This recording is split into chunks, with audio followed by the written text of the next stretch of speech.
नमस्कार मंडळी. तर बघा आता पाऊस उघडलाय, त्यामुळं आता आले झाडाची छटणी करायला. तर बघा ही अशी छटणी करायची.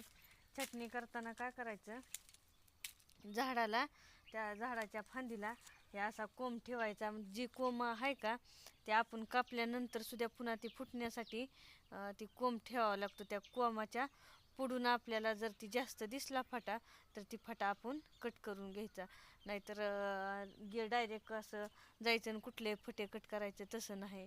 तसं ती झाडाची छटणी नसती. त्याला ह्या अशा प्रकारचा कोंब राखूनच मागं ठेवायचा. म्हणजे आपण जरी मोहरं झाड कट करून घेतलं तरी ती झाड मागून फुटतंय. मग त्यासाठी बघा ही आपली छटणी चालू आहे. तर बघा तुम्हाला दावते की कशा प्रकारे कोंब ठेवायचा आणि कुठून झाड कट करायचं.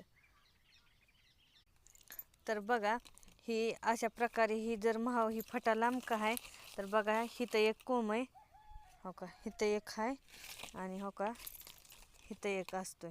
हे अशा प्रकारे कोंब असला पाहिजे. आणि हिथं बी आहे, पण हिथं कोंब असल्यामुळं आपण हे झाड आहे का नाही, ही फंट आहे का नाही, हिथून कट करणार आहे. जरी मोहरून कट केला तर ह्या फांद्या फुटत्यात. तर बघा हे आपण अशा प्रकारे कट करणार आहेत.